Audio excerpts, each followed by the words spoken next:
Bismillah. Assalamualaikum warahmatullahi wabarakatuh. Selamat siang, salam sejahtera untuk kita semua. Saudara-saudara, bagaimana kabarnya? Alhamdulillah. Ya, kabar yang mengembirakan. Saudara dalam suasana sehat, pertanda saudara bersedia atau siap untuk mengikuti mata kuliah sosiologi hukum. Hari ini kita pertemuan ke-10.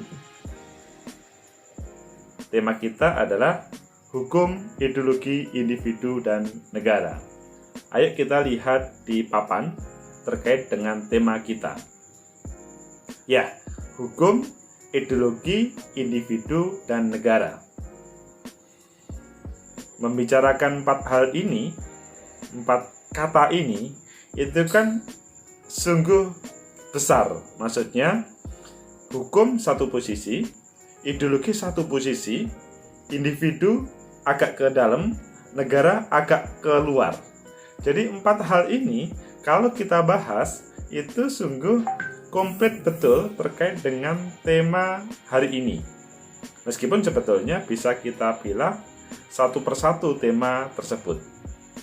Ya, kita selanjutnya posisi hukum. Di mana posisi sosiologi hukum? Iya, karena kita tema hari ini sosiologi hukum, bukan hukum murni. Kalau melihat di dalam atau di papan, hukum posisinya di tengah, kemudian di atasnya ada ideologi, di bawahnya ada individu, di sebelahnya ada negara. Posisi sosiologi hukum adalah menaungi semuanya ini. Jadi berbicara hukum pada awal, ya di tengah ini, kemudian diteropong dari kacamata individu, diteropong dari kacamata negara, diteropong dari kacamata ideologi.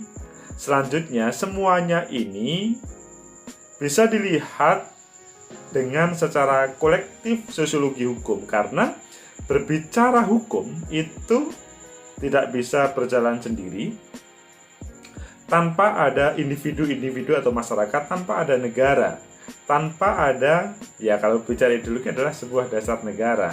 Tapi yang pasti bahwa posisi sosiologi hukum di sini adalah bagaimana meneropong perjalanan hukum yang ada dalam sebuah negara. Begitu juga perjalanan hukum pada individu-individu. Dan bagaimana sosiologi hukum juga bisa mengupas tentang ideologi seseorang ketika dihubungkan dengan sebuah praktek hukum. Meskipun kalau berbicara di Indonesia adalah ya semuanya pasti berideologi Pancasila. Selanjutnya, hukum untuk kemanusiaan. Ini yang menjadi patokan bagi kita bersama. Jadi hukum itu hadir untuk kemanusiaan. Hukum bukan untuk menghukum penguasa atau kekuasaan, atau hukum bukan digunakan alat untuk penguasa menjerat para orang-orang di bawahnya, atau digunakan oleh oknum untuk melindungi seseorang, baik individu ataupun kelompok. Ya, keberadaan hukum untuk memegang otoritas hukum semua diperuntukkan untuk tujuan kemanusiaan, sebab manusia adalah subjek hukum pribadi hukum person rich. Jadi semua diperuntukkan untuk tujuan kemanusiaan.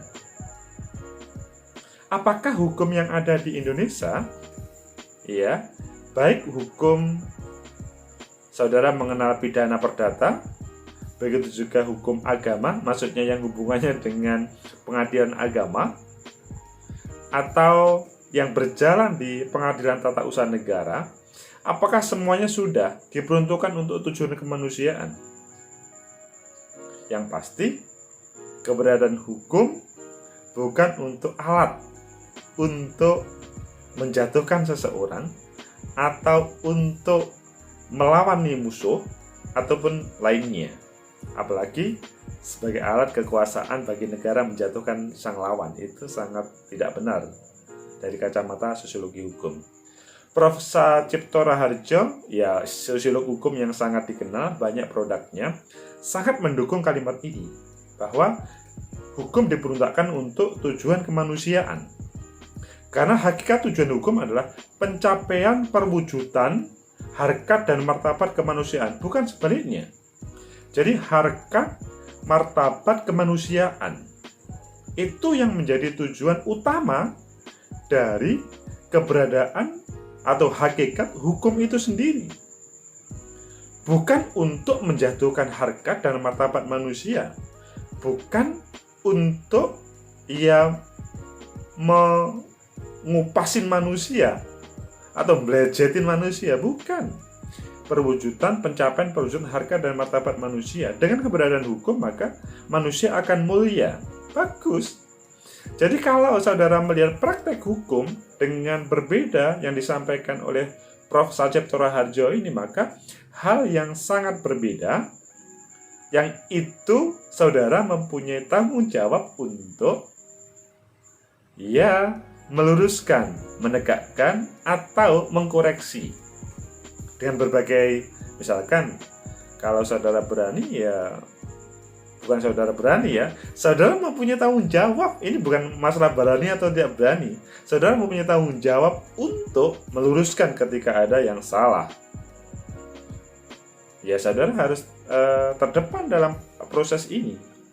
Selanjutnya, manusia sebagai pribadi hukum.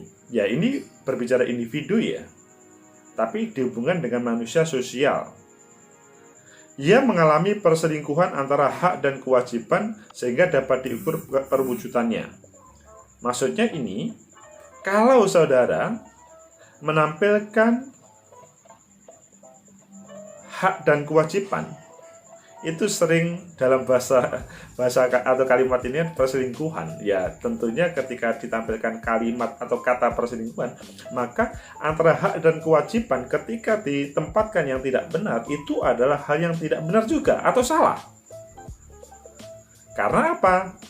Seharusnya hak dan kewajiban itu seiring sejalan, dan keberadaan hak tentunya tidak berlawanan dengan kewajiban atau sebaliknya, dan hak akan pasti didapatkan sesudah kewajiban. Dapat diukur perwujudan. Manusia sebagai personage secara naluriah memiliki hasrat dan kecenderungan untuk bersikap positif sesuai tanda nilai sosial. Setiap individu pasti bersikap positif. Standar tata nilai sosial. Tata nilai sosial pasti ada, standarnya itu tadi, mengatakan apakah hal ini itu benar atau tidak benar. Kalau tidak benar, pasti siapapun akan dalam hatinya tidak enak menjalankannya. Kata hati itu menolak terhadap tindakan tersebut. Tetapi hal tersebut pada lintasan perilaku faktual telah mengalami infiltrasi kepentingan. Inilah yang selanjutnya. Infiltrasi kepentingan ini membuat seseorang secara person, secara individu, selanjutnya tidak kepada kecenderungan positif atau tata nilai sosial. Kepentingan itu yang membuat goyahnya seseorang atau berubahnya seseorang. Ini terjadi karena berpikir yang menguntungkan meski sesaat, padahal equality before the law. Jadi, hal yang sangat sesaat, karena itu saudara, itu teman, itu atasan. Hal itu menjadikan seseorang tidak berpikir jernih atau tidak mereferensikan sikap positif tataran sosial, tetapi yang bersangkutan terinfiltrasi terhadap kepentingan tadi, sehingga itu diartikan sebuah kepentingan sesaat yang selanjutnya, padahal hak hukum itu seharusnya equality before the law, seharusnya sama, berlaku sama kepada setiap orang, tidak tumpang tindih atau berat sebelah. Ini yang pada sosiologi hukum menjadi perhatian besar perjalanannya. Selanjutnya ini gambaran ideologi agama negara. Ideologi tidak harus diartikan semuanya berasal dari agama. Agama itu ya agama, ideologi ya ideologi. Karena orang sering mencampur adukkan, ideologi itu ya agama itu. Maka kalau Islam, maka ideologinya Islam. Pancasila, ideologinya Pancasila. Dan selanjutnya, akhirnya tidak bertemu dalam misalkan Negara Kesatuan Republik Indonesia. Padahal, agama kalau diturunkan, itu kan sebuah patokan, panutan bagi manusia untuk hidup di dunia ini. Di dalamnya juga ada kehidupan sosial, tata cara kehidupan sosial, tata cara beribadah, misalkan makan minum. Itu kan tidak semuanya ideologi. Dan ideologi ya ideologi itu sendiri. Berbicara negara, ya negara adalah tentunya ada tempat atau tanah, atau ada masyarakat, atau rakyat, atau orang, kemudian atau ada aturan, atau ada yang pedoman untuk menjalankan negara itu tadi. Berbicara ideologi ya dasar, hal yang sangat mendasar sebagai pijakan, paradigma, ya pijakan lah, bagaimana dalam hal misalkan bernegara itu bisa membangun negara itu. Yang jelas di Indonesia maka ideologinya semuanya Pancasila, tidak mengarah kepada salah satu agama. Adapun agama ya ada Islam, ada Kristen, ada Katolik, Protestan, ada Hindu, ada Buddha. Ya itu adalah agama berbeda. Ya nanti kita perbincangkan di dalam pendidikan kewarganegaraan ya, nanti lebih cocok lagi. Atau di dalam pengantar ilmu politik nanti lebih cocok lagi. Tetapi bahwa di sini bahwa berbicara ideologi agama negara, mereka ada irisan-irisan yang bisa menyatukan mereka, tetapi mereka sebetulnya berbeda dan tetapi hidup dalam sebuah negara. Selanjutnya negara, ini negara. Ini tadi kan segitiga, di tengahnya ada hukum kan? Yang karena kita berbicara sosiologi hukum.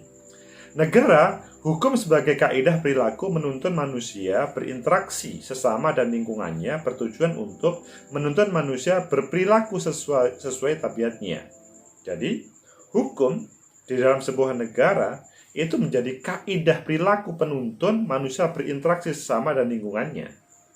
Kalau dalam bahasa pengantar ilmu politik, ini yang selanjutnya di dalam kehidupan manusia yang standar, manusia yang sudah mapan, maka kaidah perilaku atau hukum ini sebagai alat untuk menghilangkan atau menyatukan konflik-konflik yang ada. Sehingga konflik kalau dalam bahasa pengantar ilmu politik itu tidak ada masalah, tetapi kalau sudah ada kaidah perilaku, karena ada kaidah dan perilaku sehingga tatanan dalam perjalanan sebuah negara, it's okay, jalan semuanya meskipun ada konflik.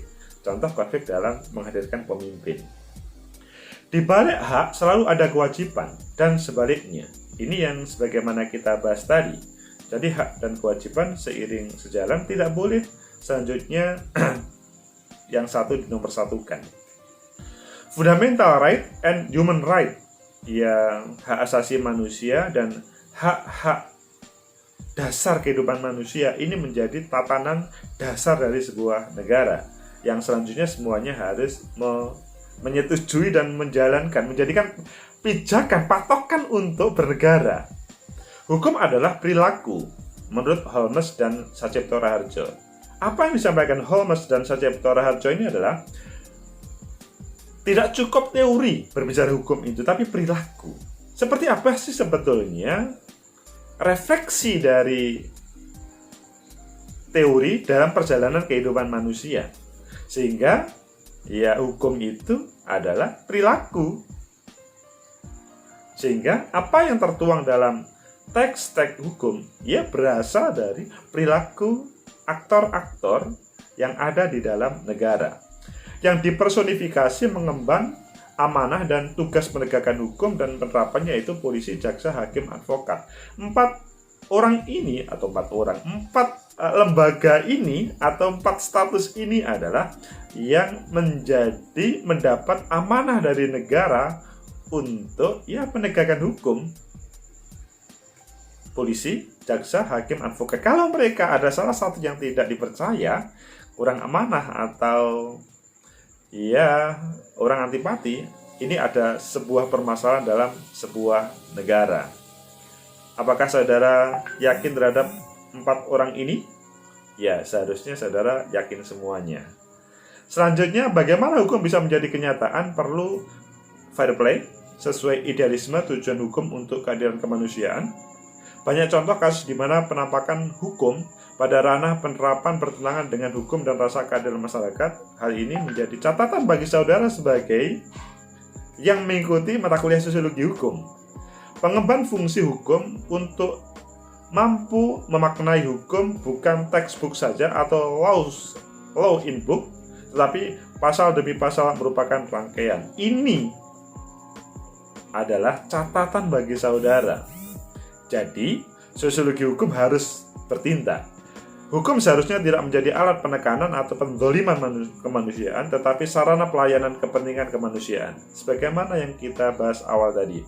Prinsip praduga tidak bersalah, presumption of innocence, itu lebih penting. Jadi, kalau melihat sesuatu, jangan langsung dikatakan, kamu bersalah. Semuanya atas azas praduga tidak bersalah. Presumption of innocence. Dalam negara hukum seharusnya diimplementasikan berdasarkan liberty, kebebasan dengan due process of the law. Jadi mendasarkan pada kasus proses hukum, tidak kemudian divonis langsung bersalah. Itu pertemuan pada ke-10 kita, sehingga perbincangan kita antara hukum, ideologi, individu dan negara sudah sempurna. Maksudnya bahwa kita bisa memposisikan pertama pada posisi hukum, kita akan melihat secara sosiologi hukum, individu, kumpulan individu kemudian menjadi sosial, manusia, negara, dan ideologi tadi. Jadi 4 hal itu selanjutnya seperti yang kita bahas menjadikan sempurna kita menggunakan sosiologi hukum atau menjadikan sosiologi hukum menerapkan berbagai ilmu hukum pada berbagai kasus hukum yang ada, praktek hukum yang ada. Semoga ada manfaat. Ketemu minggu depan. Assalamualaikum warahmatullahi wabarakatuh.